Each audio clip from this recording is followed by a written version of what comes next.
Hello fans, let's get to another Detroit Lions update. And we have great news.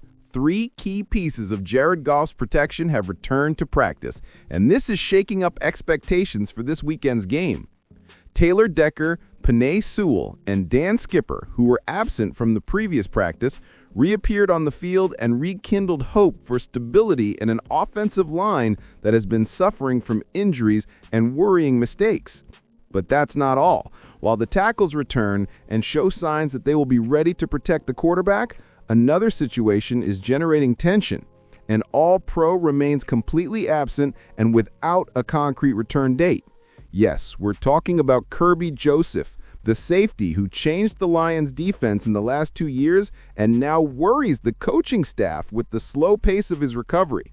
But before we talk about this drama, leave a like and subscribe to the channel if you haven't already, because here you get everything firsthand. This just happened, and it's causing a stir behind the scenes at the training center in Allen Park, because even Dan Campbell himself didn't think his main tackles would return so quickly. He even publicly stated that he didn't know if Decker or Sewell would even be able to practice this week, which made the situation even more alarming. Decker has been dealing with an old shoulder problem, in addition to a knee injury suffered in the last game, while Sewell also left the game against the Vikings injured with shoulder pain. Skipper, in turn, missed the first practice due to back pain. But when they all appeared on the field today, it shook everything up, from the game plan to the morale of a team that is clinging to every detail to keep the playoff race alive. Because there's no denying it, without a solid offensive line, the Lions' offense crumbles. And while the return of these pillars is already exciting the fans, there's another very sensitive point that can't be ignored: the absence of Christian Mahogany. The starting guard fractured his leg and was placed on the injured list, creating a gap that the Lions have yet to confidently fill. That's why Campbell, even while celebrating the return of the tackles, is now reorganizing the interior of the offensive line amidst the chaos. Coyote Awosika is expected to take over as the starting left guard, but this may only be the first piece of a puzzle that is far from being solved. Tristan Kolenik being closely watched, and there is a very real possibility that Graham Glasgow will be moved from center to guard if the team believes this will bring more balance and protection for Goff. The coach was quite direct in commenting on this warlike engineering. We'll start as we finish the last game and maybe start to move some pieces. I want to at least test this today, see how it goes, understand where we are. The truth is, this movement shows the extent of the desperation and urgency.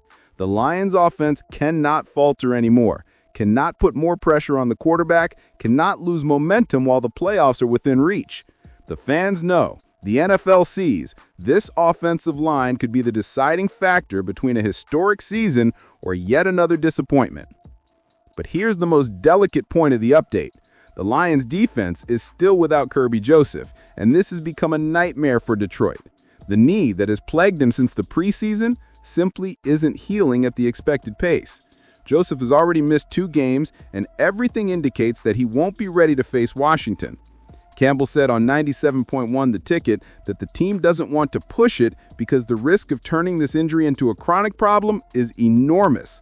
And worse, it could cost them defensive performance at a crucial moment in the season. Besides him, Jacob Sailors and Pat O'Connor are also out, but it's the absence of the All-Pro that really worries the fans, because Joseph changes games, intercepts, causes turnovers, and makes opposing quarterbacks think twice before throwing the ball deep downfield. This is the kind of player who changes destinies, and the Lions need him. The mood today is a mix of relief at the return of the tackles and extreme concern about the defense.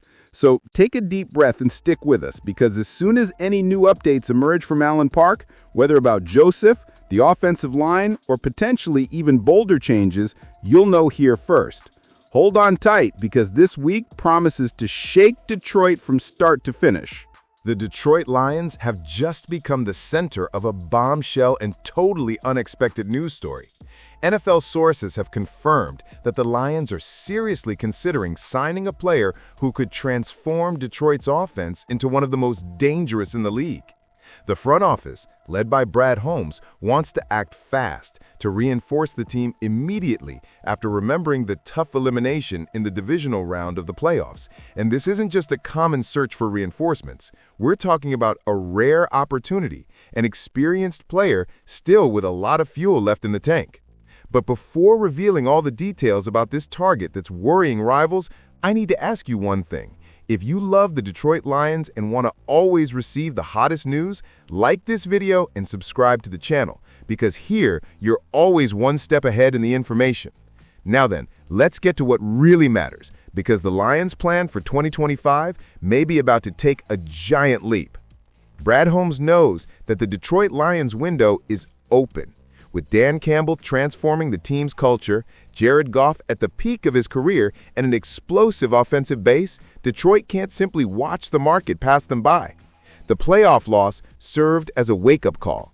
To compete with the league's biggest powers, the team needs more weapons, especially in the passing game. Amon-Ra St. Brown has already established himself as one of the best wide receivers in the NFL. Jameson Williams has shown clear signs of improvement and has become a real deep threat, but the truth is that they lack a third name capable of punishing opposing defenses, someone experienced, who has already proven their worth in the league and who can contribute immediately. That's where the name that surprised everyone comes in: Diontae Johnson. Yes, him. Few players have had as turbulent a year as Johnson in 2024. He started the season with the Panthers, and there was a huge expectation that he would be Bryce Young's main target. But this story took a completely different turn. An unexpected trade, frustrating stints with the Ravens and Texans, a year totally below what was expected of a player of his caliber. And the result? One of the most talented wide receivers in the NFL is now a free agent, without a contract, waiting for a chance to start over. And Detroit is watching everything closely. Now, why Diontae Johnson? Because he's not just a name available. He's a player with a real track record. Before the chaos of 2024, Johnson had surpassed 700 yards in 4 consecutive seasons with the Pittsburgh Steelers. He may not be the #1 receiver he was once projected to be, but his route accuracy and possession skills remain elite. He knows how to get open. He knows how to earn the quarterback's trust. And in an offense led by Goff, that could be exactly what the Lions' offensive scheme needs to reach its full potential. Imagine this trio: Amon-Ra covering short and medium routes, Williams burning depth, and Johnson acting as the barometer of the offense, converting third downs and punishing defenses that worry too much about the other stars. What is already a very strong receiving core could simply become one of the best in the league. It's a golden opportunity. One of those chances that can change an entire team's season. Now, the big question is, will Holmes pull the trigger? Because if he does, Detroit could be adding another explosive fuel to the machine that wants to take this franchise to the top of the NFL for the first time in history.